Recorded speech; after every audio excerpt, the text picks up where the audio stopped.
Hello student, कैसे हैं आप सब। मैं हूं ममता और आज हम पढ़ने वाले हैं क्लास 10th का chapter acid basis and salt. तो सबसे पहले एसिड्स क्या होते हैं। तो दो substances which give H plus ion in aqueous solution. तो जो भी सब्सटेंसेस एक्वस सॉल्यूशन में क्या देते हैं, H प्लस आयन देते हैं, उनको हम क्या बोलते हैं, एसिड्स बोलते हैं। और आपने तो पहले भी क्लास में पढ़ा होगा कि कैसे होते हैं, टेस्ट में सोर होते हैं। तो जो एसिड्स होते हैं वो सभी टेस्ट में कैसे होते हैं, सोर होते हैं। और वो क्या करते हैं, ब्लू लिटमस को रेड में चेंज कर देते हैं। और उनकी पीएच कितनी होती है, वो होती है 7 से कम। तो एसिड्स क्या हुए, दो substances which give H plus ion aqueous solution. Aqueous solution means कि उन्हें हम वाटर में डिसोल्व करते हैं तो वो H प्लस आयन देंगे और दे आर सोर इन टेस्ट। और क्या करेंगे, वो ब्लू लिटमस को रेड में चेंज कर देते हैं। और इनकी पीएच क्या होती है, वो 7 से कम होती है। पीएच क्या है हम आगे पढ़ेंगे इसको। और देखिए दो तरह के होते हैं ये एसिड्स, एक तो होते हैं स्ट्रॉन्ग एसिड्स और एक होते हैं वीक एसिड।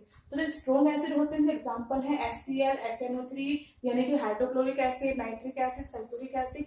ये बहुत कैसे होते हैं, स्ट्रॉन्ग होते हैं। और अगर हमारी स्किन वगैरह पे कहीं गिर जाते हैं तो बर्न हो जाती है हमारी स्किन।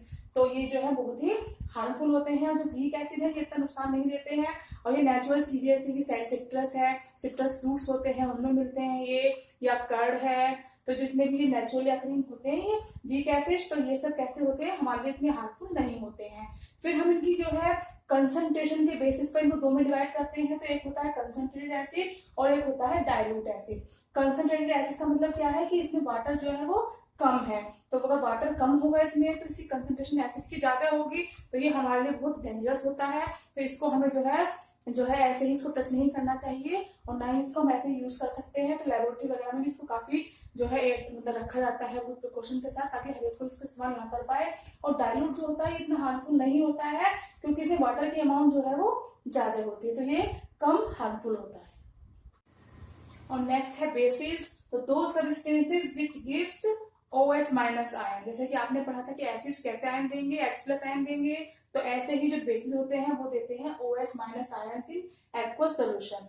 और जो आपने पढ़ा था एसिड्स कैसे होते हैं, टेस्ट में सोर होते हैं, but the bases are bitter in taste. और they turn red litmus into blue. ये क्या करते हैं, रेड लिटमस को ब्लू में चेंज कर देते हैं। और दे आर सोपी इन टच। अगर उनको टच करते हैं सोप का फीलिंग आती है, वैसे ही फीलिंग आती है। टच करने में कैसे होंगे, ये सोपी होंगे। और पीएच इनकी कितनी होगी, 7 से ज्यादा होगी। इस हमने एसिड्स में पढ़ा था कि 7 से कम होती है, तो इनकी पीएच कैसी होगी, मोर देन 7। इसके एग्जांपल्स हैं स्ट्रॉन्ग बेसिस के sodium hydroxide, potassium hydroxide and calcium hydroxide. और जो वीक बेसिस होते हैं एग्जाम्पल हैं ammonium hydroxide and magnesium hydroxide. तो ये कैसे होते हैं, वीक बेसिस होते हैं। अब नेक्स्ट है इंडिकेटर्स। तो दो substances which change their colour या फिर smell in acids and bases, उन्हें हम क्या बोलते हैं, इंडिकेटर्स बोलते हैं। तो इंडिकेटर्स की हेल्प से हम डिटेक्ट कर पाते हैं कि जो गिवन सब्सटेंसेस है वो एसिड है या वो बेस है। क्योंकि क्या करते हैं इंडिकेटर, एसिड में अलग रिएक्ट करते हैं और बेस में अलग, या तो उनका कलर चेंज कर देते हैं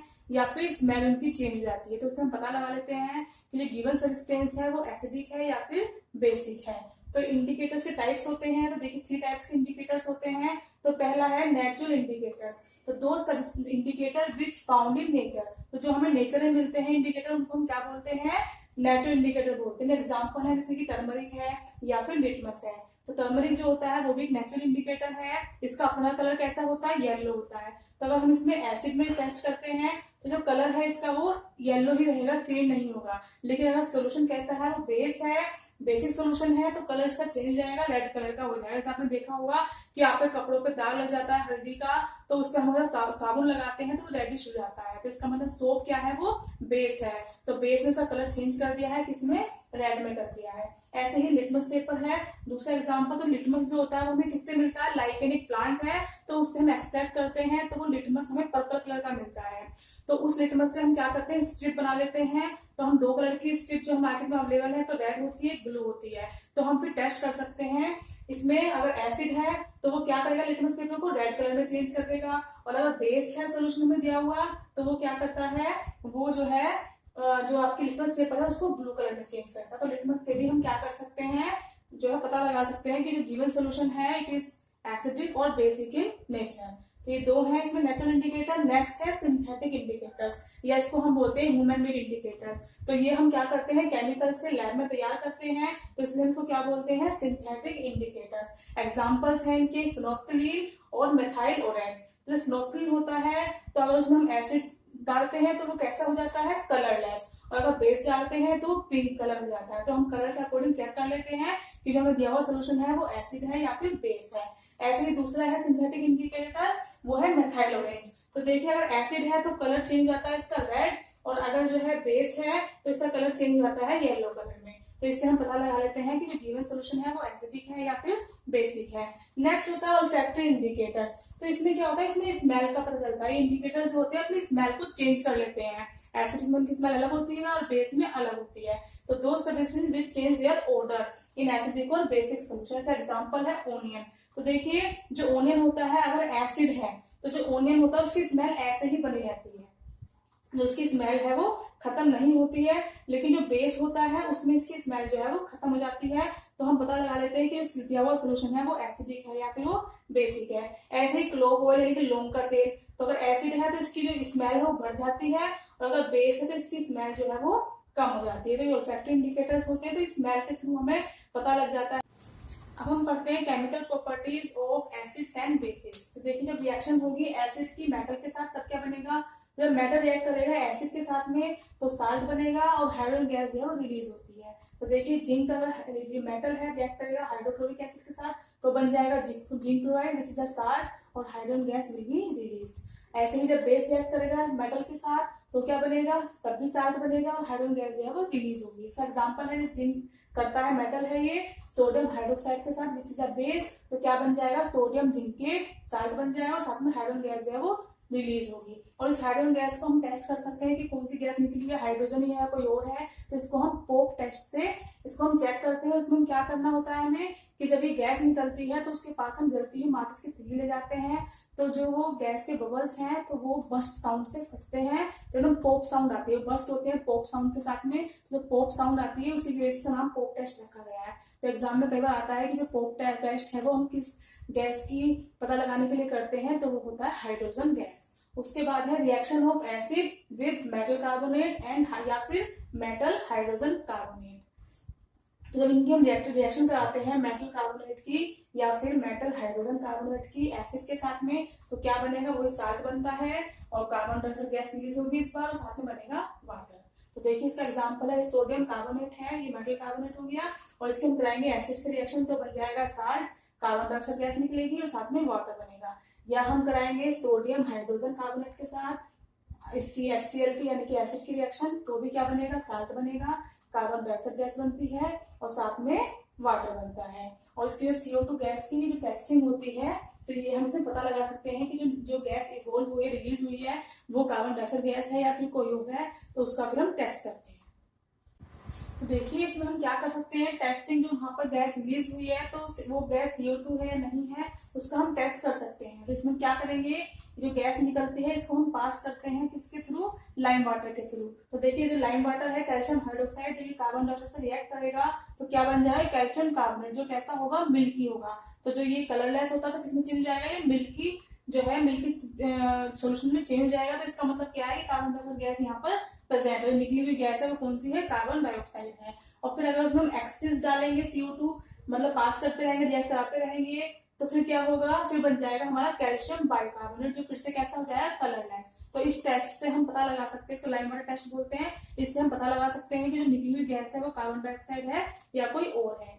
फिर नेक्स्ट देखिए जो बेसिस हैं उसमें मेटल कार्बोनेट मैंने बताया आपको, या मेटल हाइड्रोजन कार्बोनेट, तो बेसिस जो है उससे रिएक्ट वो नहीं करते हैं। फिर नेक्स्ट है reaction of metallic oxide with acids. तो देखिए पहले हम करेंगे मेटेलिक ऑक्साइड की ऑक्साइड्स की रिएक्शन किसके साथ, एसिड के साथ। तो जो मेटेलिक ऑक्साइड्स होते हैं वो नेचर में कैसे होते हैं, वो होते हैं बेसिक नेचर में। तो ये बेसिक है और साथ में एसिड से रिएक्ट करेंगे तो क्या बन जाएगा, वही साल्ट बनेगा और साथ में वाटर बनता है। तो देखिए कॉपर ऑक्साइड है, ये मेटल ऑक्साइड है, और ये सल्फ्यूरिक एसिड से रिएक्ट करेगा तो बन जाएगा copper sulphate which is a salt और साथ में वाटर बनेगा। और ऐसे ही reaction of non metallic oxide, और हम ले रहे हैं नॉन मेटेलिक ऑक्साइड और उससे किस रिएक्शन करा रहे हैं, उसकी बेसिस से। तो देखिए जो नॉन मेटेलिक ऑक्साइड होते हैं वो नेचर में कैसे होते हैं, एसिडिक होते हैं। जब एसिडिक नेचर वाले किससे रिएक्ट करेंगे, बेसिस से, तो फिर से क्या बनेगा, साल्ट बन जाएगा और साथ में वाटर। यानी कि अगर हम सल्फर डाइऑक्साइड की जो क्या है नॉन मेटलिक ऑक्साइड है उसकी रिएक्शन कराएंगे सोडियम हाइड्रोक्साइड जो कि क्या है बेस है, तो बन जाएगा हमारा sodium sulphide which is a salt और साथ में बनेगा वाटर। तो देखिए आगे हम बढ़ते हैं reaction of acids and bases with each other. जब एसिड और बेसिस आपस में रिएक्ट करते हैं तो वो क्या करते हैं एक दूसरे को न्यूट्रलाइज कर देते हैं। एसिड और बेसिस जब भी रिएक्ट करेंगे आपस में तो क्या कर देंगे एक दूसरे को न्यूट्रलाइज कर देंगे, इसलिए हम इसको बोलते हैं न्यूट्रलाइजेशन रिएक्शन। और क्या बनेगा, हमेशा सोल्ट बनेगा और साथ में वाटर बनेगा। तो whenever an acid and base react they form salt and water और it is called neutralisation reaction. काफी इंपॉर्टेंट है, एग्जाम में काफी आती है, अच्छे से समझ लीजिए इसको कि जब भी एसिड और बेस आपस में रिएक्ट करेंगे तो उसको हम बोलेंगे न्यूट्रलाइजेशन रिएक्शन और then always salt and water will be form. देखिए एसिड है जैसे HCl है और बेस है सोडियम हाइड्रोक्साइड, तो दोनों रिएक्ट करेंगे तो क्या बन जाएगा, साल्ट बन जाएगा और साथ में वाटर बन जाएगा, तो इसको हम बोलेंगे न्यूट्रलाइजेशन रिएक्शन।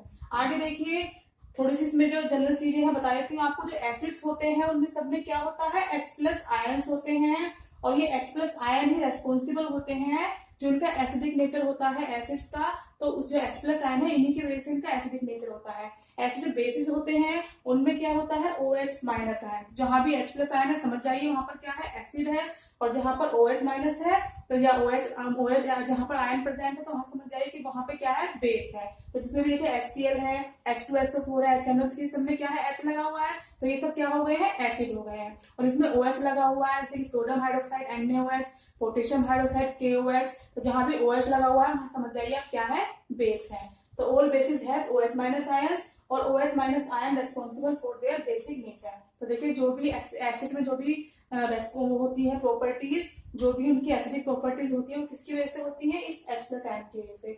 ऐसे बेसिस में सारी प्रॉपर्टीज होती है बेसिक, वो होती है OH- आयन की वजह से।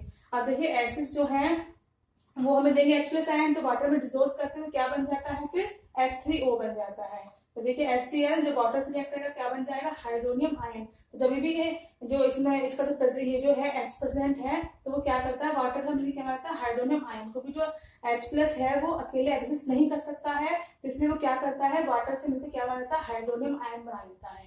ठीक है, और ऐसे जो बेसिस होते हैं जब वो वाटर में डिसॉल्व करते हैं तो क्या बना लेते हैं सोडियम आयन प्लस हाइड्रोक्सिल, ये हाइड्रोक्सिल आयन ये बन जाते हैं। देखिए जब भी NaOH को डिसॉल्व करेंगे वाटर में तो Na+ आयन मिलेंगे, OH- आयन मिलते हैं।